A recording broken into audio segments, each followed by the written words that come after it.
ત્રીજા નંબરની વ્યાખ્યા કરી વ્યાસજીએ કે ભગવાન આનંદ સ્વરૂપ છે. ભગવાન આનંદ સ્વરૂપ કેવી રીતના છે? સંસારની અંદર આપણને બીજા લૌકિક સુખો મળે છે ને, આપણને એમ થાય કે આનંદ આવી ગયો. એ થોડી ક્ષણ માટેના સુખો છે, થોડી ક્ષણ આનંદ આપશે.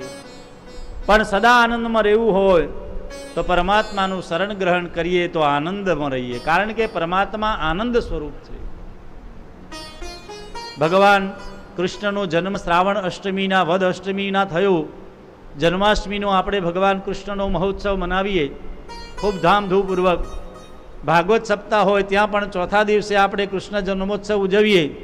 ત્યારે આપણે બધા શું બોલીએ? નંદ ઘેર, નંદ ઘેર નહીં કૃષ્ણ ભયો, નહીં લાલો ભયો. એનાથી આપણા ઉપર કષ્ટો આવે. અહમ નમામહ એવું નહીં, અહમ આવામ નમાવહ એવું નહીં, વયમ નુમઃ એટલે હું નહીં, અમે બે નહીં, આપણે બધા, અમે બધા ભગવાન શ્રી હરિ પરમાત્માને પ્રણામ કરીએ. જે સત્ય ચિત્તવોభిનેદો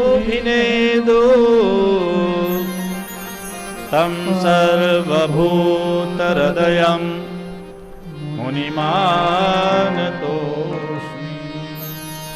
હજી કેવા પણ ન રહ્યા કે માં મને સંસારમાં રસ નથી, હું વૈરાગ્ય લઈ અને વનની તરફ ભાગું છું.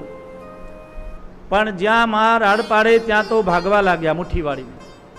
પિતાજીને ખબર પડી. પિતાજી વ્યાસજી પાછળ, હે બેટા ઊભો રહે, હે દીકરા ઊભો રહે, હજી તને જનોઈ આપવાની બાકી છે, તને લાડ લડાવવાના બાકી છે, તું આટલો નાનો ક્યાં ભાગે છે, હજી તારે વિદ્યા જ્ઞાન મેળવવાનું બાકી છે. પુત્રેતિ તન્મયતા તયા તરવોભિનેદુ. હે પુત્ર ઉભો રે, ઉભો રે.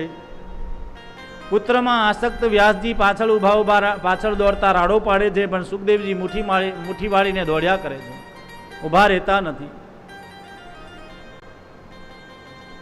વ્યાસજી ઉંમરમાં મોટા છે, થાક્યા અને કહ્યું છે કે તરવોભિનેદુ.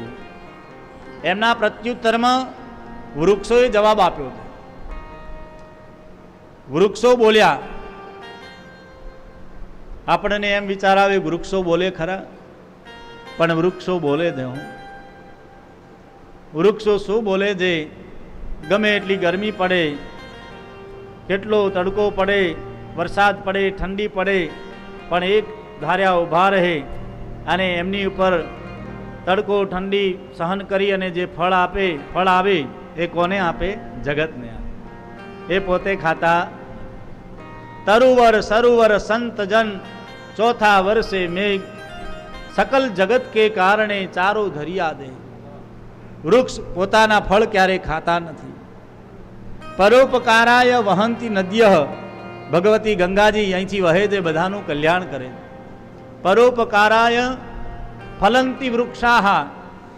વૃક્ષો પરોપકાર માટે ફળ આપે છે. પરોપકારાય દુહંતી ગાવઃ. પરોપકારાય ઇદમ શરીરમ. પરોપકાર, ગાય છે પોતાનું દૂધ પીતી નથી, અને પરોપકાર માટે આપણું જીવન આપણને મળ્યું છે. આ જીવનમાં જેટલો પરોપકાર થાય ને એટલો કરવો.